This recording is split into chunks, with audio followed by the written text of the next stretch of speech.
윤석열 대통령 당선인이 서울 통이동 집무실로 출근해서 본격적인 정부 인수 준비에 들어갔습니다. 네, 앞서 보신 것처럼 지금은 안철수 인수위원장과 차단회를 갖고 있습니다.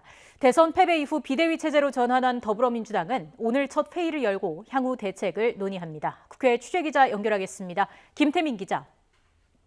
네, 국회입니다. 네, 윤석열 대통령 당선인이 통이동 집무실로 출근했죠. 네, 그렇습니다. 윤 당선인이 오전 10시 45분쯤 통이동에 마련된 집무실로 출근했습니다. 오늘부터 이곳에서 본격적인 업무를 시작하는데요. 조금 전인 오전 11시에는 어제 임명했던 안철수 인수위원장과 권영세 부위원장, 원희룡 기획위원장과 차담회를 열고 있습니다. 인수위 운영 방향과 향후 논의 절차 등에 대한 대화가 진행될 것으로 보입니다. 차담회를 시작하면서 윤 당선인은 속도감 있게 일하는 정부로 업무 인수에 박차를 가해달라고 당부했습니다.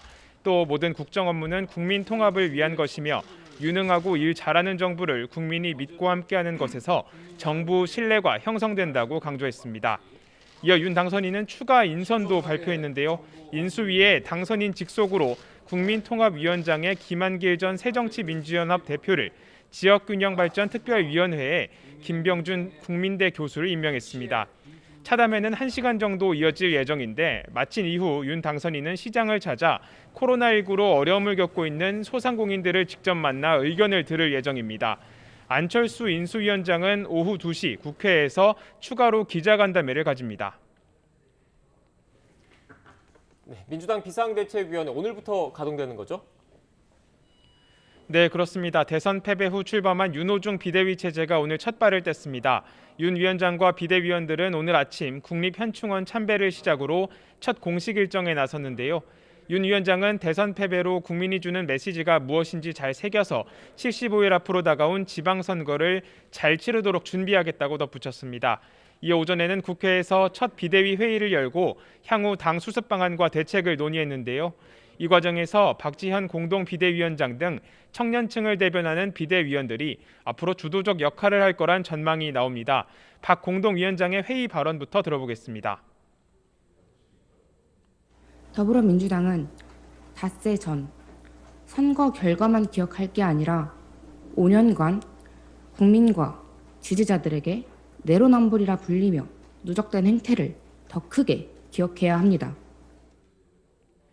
하지만 당내 잡음도 여전한데요. 민주연구원장을 맡고 있는 노웅래 의원은 오늘 아침 라디오에 출연해 윤 위원장 체제가 국민에게 민주당의 쇄신 의지를 보여줄 수 있을지 의문이라고 공개 지적했고, 김두관 의원은 이재명 상임고문이 비대위원장을 맡아서 당 쇄신 작업을 진두지휘해야 한다는 주장을 굽히지 않았습니다.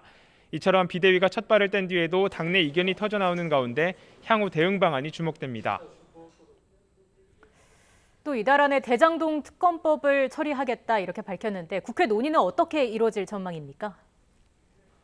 네, 앞서 윤호중 비대위원장은 이달 안에 이른바 대장동 특검법을 처리하겠다는 의지를 공개적으로 밝혔습니다. 대선 과정에서 윤 당선인 역시 특검 도입에 원칙적으로 동의했던 만큼 논의를 미룰 이유가 없다는 겁니다. 윤 위원장은 오늘 아침에도 취재진과 만나 민주당은 중립적인 상설특검법을 활용해 대장동 특검을 추진하겠다고 밝혔는데요. 들어보겠습니다. 저희가 내놓은 안을 중심으로 논의가 가능할 거로 보고 있고요. 법사위에서 좀 더 세심히 논의가 이루어지지 않을까 생각합니다. 하지만 이에 대해 국민의힘은 곧장 제동을 걸고 나섰는데요. 김기현 원내대표는 대장동 의혹 몸통 규명을 위해선 중립적이고 공정한 특검을 임명해야 한다며 여권에 유리한 상설특검법이 아니라 자체특검법을 도입해 1차 특검 추천 권한을 대한변호사협회에 줘야 한다고 주장했습니다. 이어서 들어보겠습니다. 대장동 몸통 규명을 위해 중립적이고 공정한 특별검사를 임명하는 데 민주당이 실천으로 협조해 주시기를 바랍니다. 도둑이 도둑 잡는 수사관을 선정하겠다는 꼼수는 더 이상 안 통합니다. 이에 따라 특검 도입 방식을 두고 벌써 여야의 힘겨루기가 시작된 것으로 보입니다. 새 정부가 출범도 하기 전부터 대장동 특검을 놓고 여야 신경전이 시작되면서 앞으로 국회 협치에도 적잖은 난항을 예고하고 있습니다. 지금까지 국회에서 YTN 김태민입니다.